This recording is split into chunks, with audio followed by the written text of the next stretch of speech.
Hi all. So இன்றைக்கி வந்து ஒரு ப்ரௌனி ஆர்டர் இருந்துச்சு.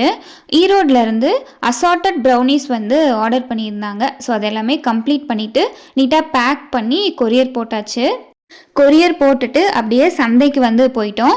எங்கள் ஊரில் பார்த்தீங்க அப்படின்னா மண்டே மார்க்கெட். ஸோ திங்கக்கிழமை போயிட்டு அந்த வாரத்துக்கு தேவையான எல்லா ஃப்ரூட்ஸ் வெஜ்ஜீஸ் எல்லாமே வாங்கி ஸ்டோர் பண்ணிட்டோம் அப்படின்னா அந்த வாரம் ஃபுல்லாகவே எந்த ப்ராப்ளமுமே இருக்காது. எனக்கு ஹெல்ப் பண்ணுறது பார்த்தீங்க அப்படின்னா இவர் தான். வாங்கிட்டு வந்த காய் எல்லாமே தனித்தனியாக எடுத்து வச்சிட்டோம் அப்படின்னா நீட்டாக கவரில் வந்து போட்டு கொடுத்துருவாரு.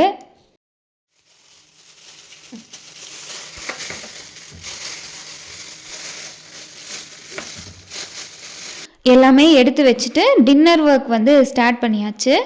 டின்னருக்கு வந்து மாவு இருந்துச்சு. ஸோ இட்லி ஊற்றிக்கலாம் அப்படின்னு சொல்லிட்டு சிம்பிளாக ஒயிட் குருமா வந்து ரெடி பண்ணிட்டேன். ஒரு மிக்ஸி ஜாரில் 1/2 மூடி தேங்காய், 4-5 முந்திரி, 2 ஸ்பூன் பொட்டுக்கடலை, 1/2 ஸ்பூன் சோம்பு, 2 கிராம்பு, ஒரு சின்ன துண்டு பட்டை, கொஞ்சமாக தண்ணி சேர்த்து அரைச்சி எடுத்து வச்சுக்கலாம். ஒரு பேனில் கொஞ்சமாக எண்ணெய், 1/4 டீஸ்பூன் சோம்பு, பிரியாணி இலை, சின்ன சின்னதாக ஸ்லைஸ் பண்ண ஒரு பெரிய வெங்காயம், பச்சை மிளகா வந்து சேர்த்துக்கலாம். பச்சை மிளகா உங்கள் காரத்துக்கு தகுந்த மாதிரி சேர்த்துக்கோங்க. நான் வந்து ஆத்விக் சாப்பிடுவேன் அப்படிங்கிறதுக்காக ஒரே ஒரு பச்சை மிளகா மட்டும்தான் சேர்த்துருக்கேன். இப்போது இதில் 1 ஸ்பூன் இஞ்சி பூண்டு பேஸ்ட், கொஞ்சமாக புதினா சேர்த்து நல்லா வதக்கிக்கலாம். வெங்காயம் நல்லா வதங்கினதுக்கு அப்புறமா இதில் ஒரு மீடியம் சைஸ் தக்காளி, கொஞ்சமாக உப்பு சேர்த்து நல்லா வதக்கிக்கோங்க. இப்போது நம்ம அரைச்சி வச்ச பேஸ்ட்டு சேர்த்துட்டு தேவையான அளவுக்கு தண்ணி சேர்த்து நல்லா வந்து மிக்ஸ் பண்ணி விட்டுருங்க.